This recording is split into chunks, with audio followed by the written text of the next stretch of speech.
अब हमारा हाल ये हो गया है कि ममालिक को छोड़िए, आलमी ताकतों को छोड़ दीजिए, अब इदारे भी हमें डांटेंगे, रगड़ा लगाएंगे। ये अल्फाज जंग में छपे हैं कि IMF ने पाकिस्तान को बाकायदा डांट पिलाई है और रगड़ा लगाया है। नाज़रीन, 1 जुलाई से बिजली मजीद महंगी हो जाएगी। हुकूमत ने IMF को कीमतें बढ़ाने की यकीन दहानी करा दी है। असद निज़ामी साहब क्या समझते हैं? PTI की जानिब से अमरीका में एहतजाज किया जा रहा है। जी बिल्कुल, ये इस एक पेज पे मेरे ख्याल में ये गवर्नमेंट्स तमाम ऑपोजिशन उनको होना चाहिए कि IMF जो है हमारी ज़रूरत है। ये जो है with full empowerment being a minister, और उस आदमी के साथ 2-3 पॉजिटिव एस्पेक्ट हैं। पॉजिटिव एस्पेक्ट सना ये है कि उस आदमी के पास कोई फंड का बैगेज नहीं है। नमस्कार दोस्तों, एक तरफ इमरान खान लगा हुआ है कि पाकिस्तान को कर्ज ना मिले, तो दूसरी तरफ शहबाज शरीफ और पाकिस्तान की फौज पूरी कोशिश कर रही है कि पाकिस्तान को ज़्यादा से ज़्यादा कर्ज IMF से दिलाया जाए, क्योंकि पाकिस्तान इस वक्त पूरी तरीक़ा से डिफ़ॉल्ट होने के दहाने पर खड़ा है। यही कारण है कि पाकिस्तानी सरकार पूरी कोशिश कर रही है कि IMF के हर एक शर्त को मान करके पाकिस्तान को कर्ज दिलाया जाए, क्योंकि पाकिस्तान के पास IMF के अलावा कोई दूसरा ऑप्शन भी नहीं है। हाल हो गया हमारा कि अब हमारा मुल्क तो IMF के कहने पर चलेगा ही, लेकिन जुर्रत नहीं हो सकती इस हुकूमत की कि IMF की इजाजत और मर्जी के बगैर कोई भी काम किया जाए।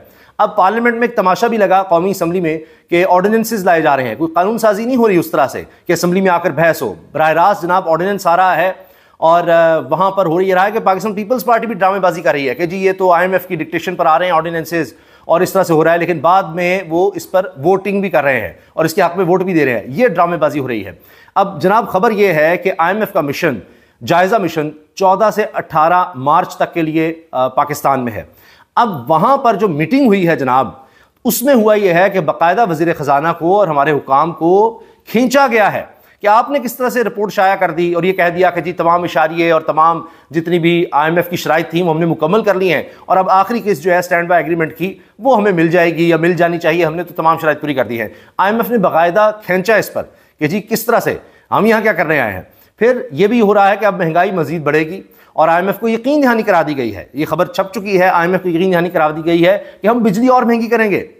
जनाब बिजली और महंगी करेंगे, हम चोरी नहीं रोक सकते, हम जनाब ये अयाशियाँ नहीं रोक सकते। हमने जिस तरह से महंगे प्लांट लगाए, ये शरीफ बरादरान ने जो कुछ किया और पीपल्स पार्टी ने भी किया, उनके दौर में भी सारा कुछ होता रहा। वो तो राजा रेंटल तो नून लीग ही कहती थी उनको। तो अब वो जो प्लांट लगाए गए हैं, जिस तरह साहिवाल कोल पावर प्लांट, उसमें भी करप्शन सामने आ रही है, क्या किया जा रहा है। तो ये सब अब बोझ बन गए हैं और लोग अब बिजली के बिल ही नहीं दे पा रहे, और जब बिजली के बिल नहीं दे पाते तो कैपेसिटी पेमेंट्स और बढ़ती हैं, क्योंकि मुआहदे माशाल्लाह ऐसे कर लिए हैं कि अगर हम बिजली नहीं भी खरीदेंगे बिजली के कारखानों से, IPP से, तो हम उनको पेमेंट करेंगे, कैपेसिटी पेमेंट करेंगे कि जनाब आपसे हम बिजली नहीं खरीद रहे लेकिन आपका खर्चा भी हम उठाएंगे, आप बेफिक्र हो जाए।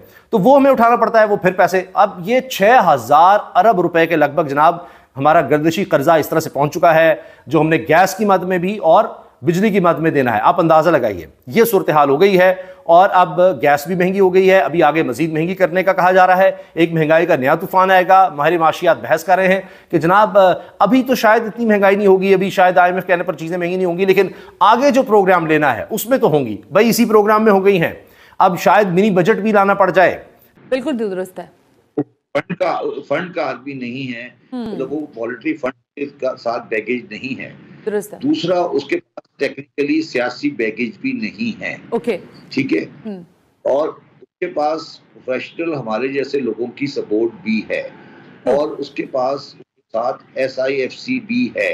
हाँ। तो सियासी जो आपका माहौल है या सियासी जो आप जो सियासी खेल असेंबली में खेलते रहेंगे, ये फाइनेंशियल साइड की जो एडमिनिस्ट्रेशन आपके सामने आज है, ये उन तमाम चीजों से बालातर है और इसको हमारी पूरी सपोर्ट होगी और हम कोशिश करेंगे कि पाकिस्तान को कम से कम उन चीजों से निकाल सके। अब आ जाते हैं प्रॉब्लम के ऊपर और उसके सोल्यूशन के ऊपर। जी जरूर। देखिए, सबसे बड़ा प्रॉब्लम सना ये है इस मुल्क के अंदर, वो ये है कि जब भी कोई फाइनेंस मिनिस्टर सियासी बैकग्राउंड से आता है और वो सियासी आदमी होता है, तो वो ये कहता है कि जी मेरी गवर्नमेंट बड़ी अच्छी थी, बिल्कुल ऐसे, और किसी एक ने तबाह कर दिया और पाकिस्तान बड़ा मालामाल मुल्क है और हमारे बिरादर मुल्क सपोर्ट करने को तैयार है और हम इसको आधे घंटे में बाहर निकाल लेंगे, ठीक है। औरंगजेब साहब के साथ ये कोई बैगेज नहीं है। उन्होंने पहले जो बातें की हैं वो बिल्कुल वाजे हैं कि कोई हमें ब्रादर मुल्कों से पैसे मिलने की उम्मीद नहीं है। जी जी, हमें अपने पाँव पे खड़ा होना है। हमारे हालात जो हैं वो जो कुछ है वो ये हैं, अच्छे हैं या बुरे हैं, तो वो जो आपको एक रियल टाइम पिक्चर देने की सलाहियत रखता है, वो सलाहियत कोई भी सियासी आदमी नहीं रखता, क्योंकि सियासी आदमी के पास बैगेज होता है। और शायद पाकिस्तान की खराबी का बहुत बड़ा हिस्सा उस वक्त हल हो जाएगा जब हम अपनी ग्राउंड रियलिटी को समझ लेंगे कि हमारी ग्राउंड रियलिटी क्या है। अगला इसमें एस्पेक्ट ये है कि हमें अगले 12 महीने में तकरीबन 30 अरब डॉलर बाजार से उठाना है। बाजार से उठाने का मतलब ये है कि ये पैसे हमें कमर्शियल मार्केट से लेने पड़ेंगे, इंटरनेशनल कमर्शियल मार्केट से। बिरादर मुल्कों वाली कहानी खत्म हो गई है। औरंगजेब साहब जेपी मॉर्गन के आदमी हैं, वो बैंकिंग सेक्टर से आए हैं। शायद वो एक बेहतर डील कर सके मेरे से या और किसी साहब से, क्योंकि वो इस फील्ड के आदमी हैं, और शायद वो बेहतर डील कर लें, क्योंकि हमारा जो डील है वो इस वक्त IMF के साथ तो है, वो तो एक सपोर्ट वाला है, मगर रियल मनी जो हमें चाहिए वो आएगी from the commercial market in London. तो ये दूसरी बात है। तीसरी बात तो ये है कि औरंगजेब साहब के साथ कोई पॉलिटिकल बैगेज नहीं है, और the taxation of culture, taxation of retailer और टैक्सेशन ऑफ रियल एस्टेट, इसके ऊपर वो आगे उनको बढ़ना पड़ेगा। यहाँ पर आकर उनको रुकावटें आएंगी, और मैं शब्बीर साहब इसी तरफ आ रही थी, आप अच्छी तरफ ले आए। देखिए, जब टैक्स नेट की बात, आज जब मैं अभी आपसे बात कर रही हूँ तो पता ये चल रहा था कि IMF मुज़ाकरात जो हो रहे हैं, वो IMF का जो मिशन है आज मुज़ाकरात का, उसका दूसरा रोज था। फिर टैक्स इस्लाहात पर FBR के साथ मीटिंग थी। अब आपने जिन 2 इंपॉर्टेंट टैक्स इस्लाहात का नाम लिया, जिसमें रियल एस्टेट भी है और फिर जाहिर है फिर रिटेलर्स भी हैं, फिर दीगर, आप इस नेटवर्क को बढ़ाते जाइए। हमारा असल इशू शुरू से उस पूल का ही है जो टैक्स का है। आप समझते हैं कि औरंगजेब साहब के फाइनेंस मिनिस्ट्री में आने के बाद टैक्स नेट का वो जो हुजूम हम बढ़ाने की साल से कोशिश कर रहे हैं, रियल एस्टेट के अंदर भी, फिर रिटेलर्स के ऊपर तो आपने भी बड़ा काम किया था। आपका क्या ख्याल है कि क्या तामीराती सेक्टर पे काम कर लेंगे, NGOs, खैराती इदारों पे जो टैक्स है उस इस्तिस्ना को खत्म करने की बात हो रही है, तो क्या ये जो कहते हैं ना, ये अम्ब्रेला जो है जो लगी हुई थी इन सारे लोगों पर, वो हट जाएगी और फिर जाहिर है फिर मामला बेहतर हो जाएंगे? शब्बीर साहब, देखिए सना, 2 बातें हैं। पहली बात इस बात पर कि औरंगजेब के पास कोई पैकेज नहीं है और वो इस चीज को अच्छी तरह समझता है कि क्या इशू है। हम लोग कम्युनिटी जो बाहर बैठी है, चाहे हम उस सियासी सोच से एग्री करते हो नहीं करते हो, उसकी सपोर्ट करेंगे इस चीज के ऊपर। अब जो आके टर्निंग पॉइंट होगा या उसमें बेसिक पॉइंट होगा कि उस पे हमारी एस्टेब्लिशमेंट का मिजाज क्या है। अगर एस्टेब्लिशमेंट औरंगजेब के साथ खड़ी हो गई और उस एस्टेब्लिशमेंट के साथ खड़े होने से शहबाज शरीफ को सियासी नुकसान होगा। I know. अब क्या एस्टेब्लिशमेंट वो सियासी नुकसान शहबाज शरीफ से करवाएगी तो फिर मसला हल होगा। अगर एस्टेब्लिशमेंट वो सियासी नुकसान नहीं करवाएगी तो फिर औरंगजेब के लाने का मकसद कोई नहीं है। एहतजाज है ये, इसके अंदर थोड़ी सी जो उनके मुतालबात थे वो भी इंटरेस्टिंग थे। वो ये कहते हैं जी कि जो शराइत हैं वो आप बहुत सख्त रखें इस गवर्नमेंट के लिए, IMF को ये कह रहे थे।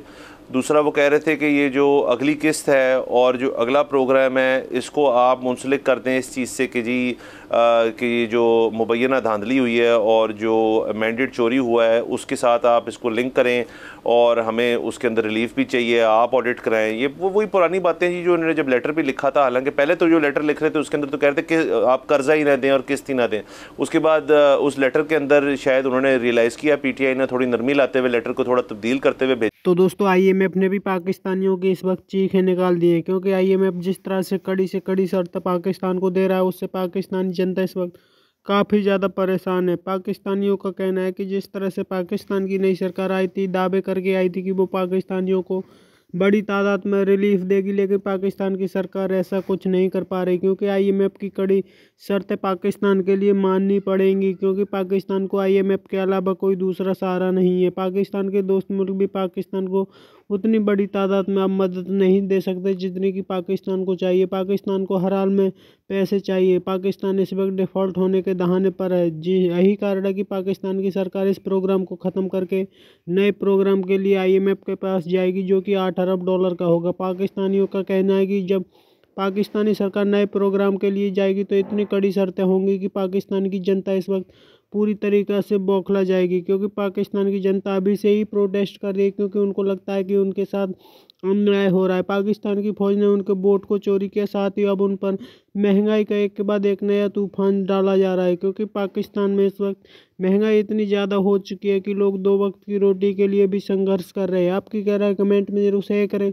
यदि आप चैनल पर नए, चैनल को सब्सक्राइब करें। वीडियो पसंद आए तो लाइक करें, कमेंट करें और शेयर करें।